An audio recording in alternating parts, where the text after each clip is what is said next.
In this video, we are changing this Briggs & Stratton engine on a Husqvarna push mower over to a Honda GCV engine that I had on a frame with a bad transmission. This Briggs & Stratton engine has bad piston rings and is burning oil, and I'm not going to rebuild it as it is one of the DOV engines that are notorious for having problems.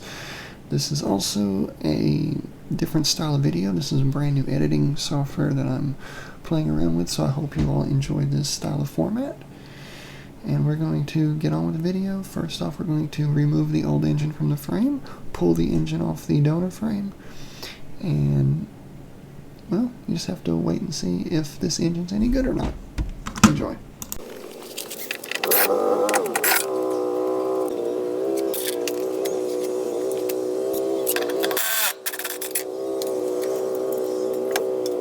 So right here you see me using hand tools to take these bolts out. That is mainly because using an impact, that can break the bolts, and I don't want to damage the bolts, especially the ones that hold the engine in, because I'm going to have to reuse them. And a lot of times these steel self-threading bolts will fuse in place on the aluminum engine block, and they'll snap off if I hit them with an impact. But if I use a hand ratchet to break them loose, I can then spin them out with the impact. In this case, I had a stubborn bolt, so I put the impact on the lowest setting, hoping that it wouldn't break, and you can see the corrosion coming out of it. Alright, this is the donor engine, the Honda, and this is the only engine that I had that would fit on the frame. These are actually two identical models. And here I am putting the new engine, or the Honda engine, on the frame. Now this is very difficult to do by yourself, so I recommend if you decide to change an engine on a push mower, have help.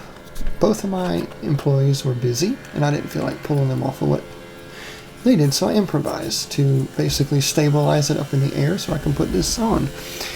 And another thing is, not all push mower engines are the same, meaning you have different crankshaft sizes, and this happens to be 25 millimeter. Which is almost an inch, but not quite an inch. And there's two different crankshaft sizes. The other one is 7/8, which is smaller than 25 millimeter. Now, Honda, as of 2022, has stopped production of all gasoline small push mower engines, the vertical shaft models, like the GCV 160 and 190, and the GCV 200, and so forth. They don't make. They still make horizontal shaft, but no more push mower vertical shaft, and they no longer make push mowers. Now, is it cost effective to change a motor on a push mower? It can be, but new engines are like 300 plus for Briggs & Stratton, and they're about the only ones that make push mower engines nowadays. Now, in the video you see me checking this drive pulley. It is froze up. Now, I did not have one, so I fixed it temporarily just to see if the drive system would work. I have a belt and a pulley on order. You notice that looks a little dark in color. Penetrating oil and a blowtorch freed it up enough to where I could get it to work. And we are almost done with this video, so let's continue.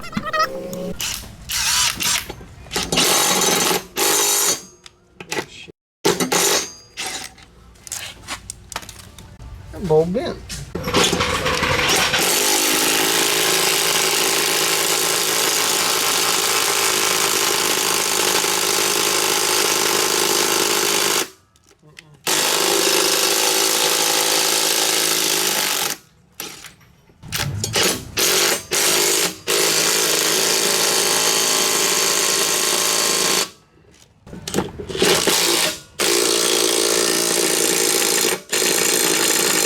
I think I got it tight. We'll find out.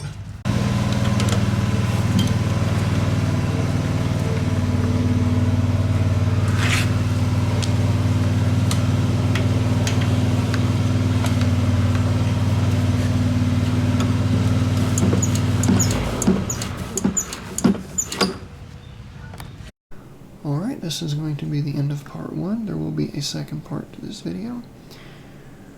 If you all have made it this far, let me know in the comments if you think that the Honda engine will run or not, or if this was a complete and total fail. And like I said at the beginning of this video, this is a brand new style of format that I'm doing, and if you all like this style of format, please let me know. And I hope everybody learned something today, and I hope you all enjoyed the video. As always, I will see you all in the next one. Bye for now.